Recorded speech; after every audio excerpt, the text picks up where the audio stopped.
We came to look at this house 20 years ago, and we'd said to the estate agent, show us houses that no one else really wants to look at, unusual houses. And this one was unusual, probably in its undesirability. It was very unfashionable. It's a 1920s house. People weren't really interested in those kinds of houses at the time. I drove past a few times and thought, not sure. But in any case, we came and we had a look, and we walked through the front door and straight back into the garden. And that was the moment really that did it. Nick and I looked at each other sideways, and we knew that this was the house for us. There was never a plan. There was never a plan about how the house was going to be decorated. There's no scheme as such. It's just evolved over a good number of years. I do use the house a little bit as a kind of laboratory. If I'm thinking about doing something in a project, I might try it out. What's interesting perhaps is the combination that Nick has a much more masculine style than I, quite obviously. But then what happens is that quite nicely tempers anything that I might push to being a bit too frilly. Comfort is really key. Comfortable rooms, rooms that you can really enjoy. I think it works. This is the sitting room, and this sofa we've had for easily 25 years. The shape is sort of a daybed shape. I think we do lie on it much more than sit on it. This is mohair velvet, which is pretty bulletproof, and mostly because all the dogs we've ever had have sat on it. And then the cushions here, this is Fortuny fabric made in Venice, which I really love, but it's so fiercely expensive that really this is about as much as I could ever afford. But I do think that having a little bit of what you love is what life is all about. So it's just a big old collection of cushions, and it's definitely for lying on and eating crisps mostly. The other sofa is probably about 30 years old and has been recovered about 5 times. That's the sofa that I sit on mostly, and it's full of down and very poofly and super comfy. The pictures in our house, gosh, I would never be as sort of grand as to say I'm a collector, but they have been collected, and there's a mixture of some good things and some very, very ordinary things. We change things all the time. We sell things sort of disappear, and then there's an opportunity to buy something else. We're always fiddling with it, changing things around, moving rooms around. Actually, the function of the rooms has changed a little bit. So what is now what we rather grandly call the library was once our office. There's really nothing nicer than being in here on a sort of dark winter's night. It's very enveloping and cozy. I am a big collector of books. I've actually got every book I've ever read, even from a child. So up there you'll find my Pony Club handbook and all the Mallory Towers series, and then also a lot of interior reference books. This light we bought from Christopher Howe on Pimlico Road. It's Italian. I think it's just gorgeous. It's one of my favourite things. It doesn't have very much light coming out of it, but that's no matter.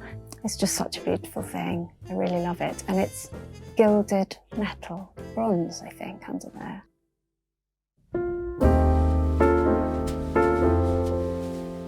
We decided not to have top cupboards in the kitchen. It helped make the room feel more like a room and less like a kitchen. We've got the rack, which has got everything that gets used every day. I love that accessibility without sort of foraging around in the back of a cupboard somewhere. I do sort of operate a little bit of a one in, one out system so that we never accumulate too much clutter. I love things, but I don't love clutter. The stainless steel worktops really were a practicality choice. The last thing I wanted was that feeling of like, don't touch the worktops.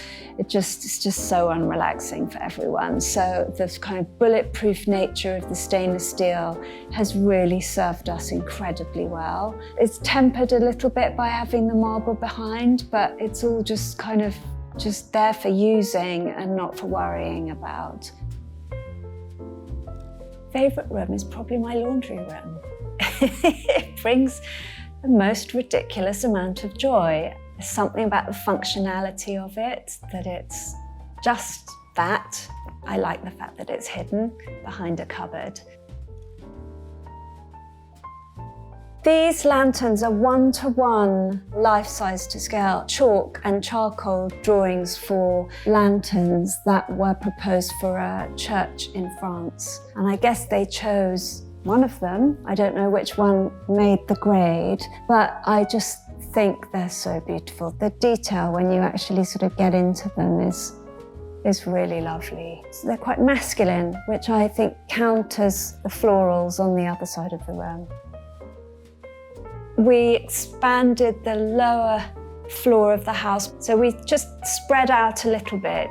It does feel very sort of roomy when you come in, which is quite nice. These curtains, which are mohair velvet, are bordered in this Robert Kime carnations fabric, which I just love the colour of it.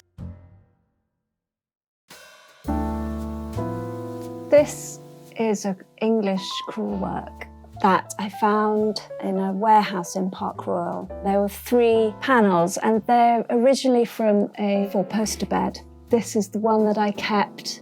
2 went to a project in Ibiza and are hanging in absolute resplendent glory at a lovely client's house there. I just think it's so unbelievably charming. The flowers in it, the colouring. Down at the bottom here, there's actually a little deer being chased by a hound. It really is one of my favourite things and one of the most special things I think I've ever found in my whole career.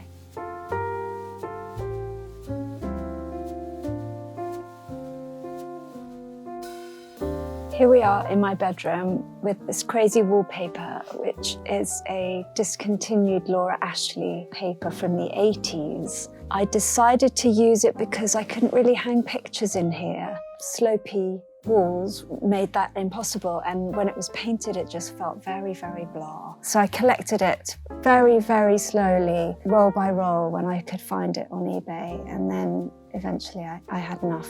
There's no other wallpaper anywhere in the house, and I wanted you to have that feeling straight away that you were in a different world. There's something about the stairs. I grew up in Oxford in tall Victorian houses, lots of stairs. The fact that the pattern goes up over the ceiling, it's so enveloping. And I guess it's not for the faint-hearted, but that's the bit I like about it. So then I thought, okay, curtains, what are they going to be? What can stand up to this pattern? And I carried around a little bit of this paper in my bag for a really long time, trying to find something that would work with it.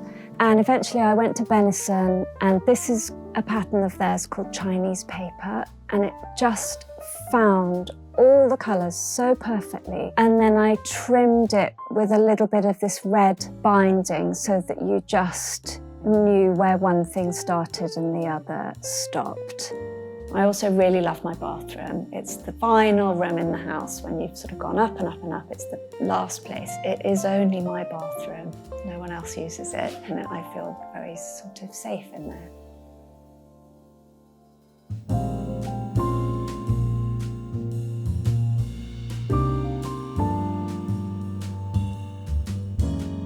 I think it's not a precious house in any way. It's shoes on, dogs on the sofa, everything is robust enough to cope, and I think that's really important to make people feel comfortable.